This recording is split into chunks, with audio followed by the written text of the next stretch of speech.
and we're going to keep moving. We're never going to stop. But to be truthful, this hurts. It hurts me, and I know it hurts our organization. Well, look, in Vegas is acknowledging the obvious, just not as much of a championship threat. According to Caesars Sportsbook by William Hill, the Warriors' chances of winning the title go from 8-1 to 20-1, and the odds to make it out of the West have doubled as well. And so we bring in Woj and Tim Legler here for some reaction to this. And Woj, we start with you. What more are you hearing from the Warriors about Klay's injury and their expectations for their season? Well, as Bob Myers said, there's great disappointment. He went through, a really rigorous rehab to come back. He was just playing pickup in Southern California like guys do, getting ready for training camp, and the injury hits him. So the Warriors have gone out. They're finalizing a trade for Kelly Oubre with Oklahoma City. They have a trade exception from the Andre Iguodala trade that expires on Monday. They'll absorb $14.4 million of Oubre's deal. They're going to send a 2021 protected first-round pick to OKC. Now, you talk about commitment, with an organization to try to keep going. Think about this. Oubre's contract at $14.4 million with luxury tax. He's going to cost them $80 million this season. He's a fine player, and he's certainly as good as they could find in the marketplace. But instead of kind of mailing this year in terms of what they could do with the roster, $80 million commitment to bring in Oubre, and that deal will be finalized here in the next 24 hours. That's fascinating math when a $14 million deal costs you $80 million. But let's pick up that thought, Tim. So you add Oubre and you add Wiseman, who they drafted. And remember, they have Wiggins now. What is this team this year without Klay? Well, I still believe they can be a playoff team, and mostly that's based on the greatness of Steph Curry. I just believe in his impact on the game, not only what he does in terms of creating offense, but the opportunities that are there for other people because of his presence on the floor. He's going to make Andrew Wiggins a much better player. Their system will make him a much better player. Kelly Oubre is a guy that's going to give them now some additional punch. You still do have Draymond Green, and I think James Wiseman could be an impact player from day one. So I really like their starting five's potential, and the greatness of Steph Curry, to me, keeps them in the playoff hunt. I just don't like their bench very much at all, Greeny. Let's see if they're going to make some additions there that can really make most people buy in, not just myself, because right now I think I'd probably be on a short list of people that think that they could be a 4 or a 5 seed in the West. And Woj, quickly, one other big story yesterday, Gordon Hayward opting out and becoming a free agent. What is his current market, and what was the reasoning behind that? Green, there's a couple things he can do now. He can sign, obviously, as a free agent with teams who have salary cap space. There's not many of them. More likely is he'll continue to work. He and his agent, Mark Bartelstein, will continue to work with the Celtics and trying to find a sign-and-trade deal to a team that doesn't have cap space, but he can do an extension through that sign-and-trade even though he's opted out. Indiana's a team who's had interest with him. He's obviously from Indianapolis. They weren't able to get there yet on a sign and trade with Boston, but there's still some teams out there. New York would love to bring him in on maybe a big money, shorter deal, but I think Gordon Hayward's looking to get a longer term security in the marketplace. Legs, quickly, give me one team you think should be right now going crazy trying to get Gordon Hayward. I look at the Western Conference. I think there are 3 teams. Utah, Denver, and Phoenix, for me, would be 3 teams that would be very interesting for Gordon Hayward. They need help at that position. He still wants to be a starter, and all of those teams are different levels of interest depending on how you look at them as playoff teams. Phoenix obviously on the rise now with Chris Paul. Denver and Utah need more scoring punch to try to match up with the Lakers and Clippers. In Utah, of course, where he began his career and had so many really good seasons. And you see the countdown on your clock. NBA free agency begins in less than 10 hours. That means that Woj will be the busiest man in the United States. Thank you, guys. We'll check in a little later as we continue back to the end. Here on SportsCenter, Woj, you also reported that based on the nature of the injury, Klay should make a full recovery. So that's good news for Klay going forward. But let's bring it back to the Warriors. What are they going to do now? Well, they're finalizing a deal with Oklahoma City to bring on Kelly Oubre Jr. Now, think about this. $14.4 million in salary with luxury tax. Kelly Oubre Jr. will cost the Warriors $80 million in this coming season. They have a trade exception they're trading him into. They're going to send a 2021 first-round pick to Oklahoma City.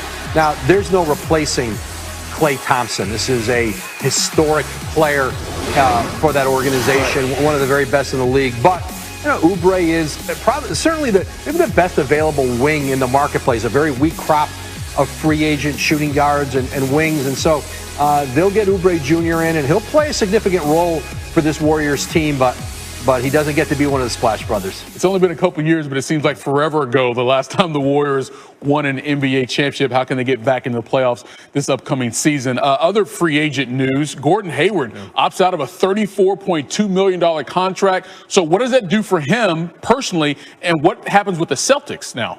Well, for Gordon Hayward now, he and his agent Mark Bartelstein are looking at several sign and trade scenarios where he can do an extension and move, and the Celtics can get some pieces back. One team that has had a lot of interest in Gordon Hayward, and he has interest in this, and that's going home to the Indiana Pacers. They have talked to the Celtics. They haven't been able to come up with a framework of a deal. Unclear whether they'll be able to get there. But Hayward could also sign with a team who has salary cap space. The New York Knicks would love to have Hayward, but he's looking for a longer deal, a deal he can get through that sign and trade with Boston. I think his role had diminished in Boston with Jason Tatum, with Jaylen Brown, and he's ready to start over somewhere else. It's a shame that the Celtics didn't get to see the real Gordon Hayward following those injuries he's had over the last couple of years. By the way, free agency starts Friday, 6 p.m. Eastern, 3 o'clock on the West Coast, and that phone is buzzing as we speak. Once again, our top story here on SportsCenter, Klay Thompson has a torn Achilles in his right leg and will miss the upcoming season. He was coming off a torn ACL in his left leg, which forced him to miss this past season. The 30-year-old suffered the Achilles injury yesterday while working out with other NBA players in Southern California. NBA free agency begins tomorrow, and Gordon Hayward will be available. The small forward decided to opt out of the final year of his contract with the Celtics, which was worth $34 million in that final year. Hayward never lived up to his potential in Boston as he dealt with injuries throughout his Celtics career. Adrian Wojnarowski back with us here on SportsCenter. Woj, so what does this news now mean for Hayward and the Celtics moving forward? Well, it means that they're continuing to look at a number of options about where he could end up next season. He can do it in free agency with teams who have salary cap space. The Knicks have a lot of space. They would sign Gordon Hayward to a short deal in there. Atlanta has space. But sign and trade deals where his agent Mark Bartelstein is talking with teams around the league who don't have cap space but could work out a player trade with Boston that makes sense. And then, he could negotiate an extension and do that beginning at 6 o'clock tomorrow. All right, staying in the East, Knicks fans, we've got some optimism here. How about a guy named Obi Toppin falling in your lap with that 8th overall pick last night? And many were surprised he was there. And then the Knicks continue to make moves, parting ways with 6 veteran players. Combined, the moves will free up more than $40 million in cap space, including the purge of Taj Gibson, Elfrid Payton, and Bobby Portis. So, Woj, what are the Knicks hoping to do by clearing out all this cap space moving forward? Well, it's not for Kyrie and KD. They tried that once. Yes. But what it is in the short term, it's a way, they can take money. Today we reported Ed Davis from the Jazz comes with 2 second-round picks. The Jazz are getting some money off to do some other things in free agency.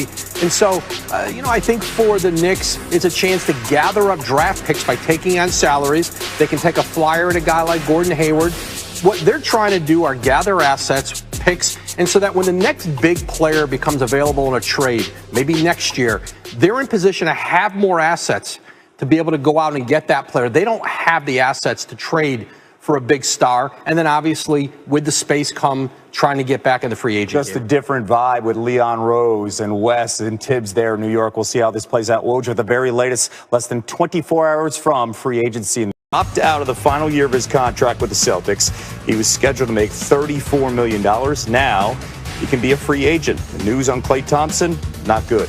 The Warriors star will miss another season. It is our breaking news tonight on SportsCenter. Thompson tearing his right Achilles tendon during a workout yesterday. This after missing last season, recovering from a torn ACL in his left knee. The 30-year-old loses another year in his prime, and it changes how many things could play out in the West this upcoming season for the Warriors. More from team president Bob Myers today.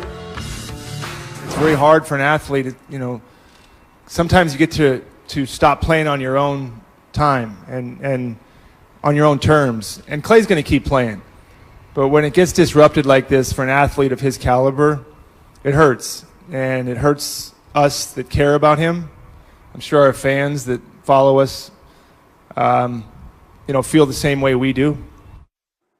The Undefeated's Mark Spears joins us now live on SportsCenter along with NBA reporter Malika Andrews. Mark, we begin with you because you were there at that Warriors press conference earlier today. What stood out to you on how the franchise is responding to this news about Klay? Well, this is supposed to be a joyous day. This is the day they introduced their number 2 pick, James Wiseman, also Nico Mannion, their new guard. But it was really somber in the beginning with their GM, Bob Myers, speaking for about 20 minutes about Klay Thompson. And before the press conference, I talked to 3 of Klay's former teammates, or 2 of them actually, Jaja Pachulia and Sean Livingston. They both reached out to him. Sean Livingston, as you remember, had a debilitating leg injury. He told Klay he's here for him. Jaja simply called Klay and told him that he loves him, and they're both going to be continually checking on him because they said they're both worried about him mentally. It truly is a family atmosphere within that Warriors organization. Malika, let's check in with you because I know you've been talking to people from around the league when this news broke about Klay and the Achilles tear. What are you hearing?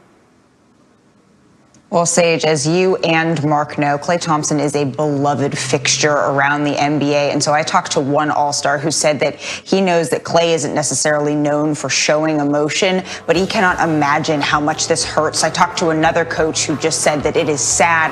I talked to one Warriors staffer who said that it is, quote, devastating. This is rattling the league a little bit. There was a lot of expectations that the Warriors were going to be back. This is a player that they wanted to celebrate, they were excited for. And what I keep hearing over and over and over again is that basketball is Klay Thompson's lifeline in many ways. And these players cannot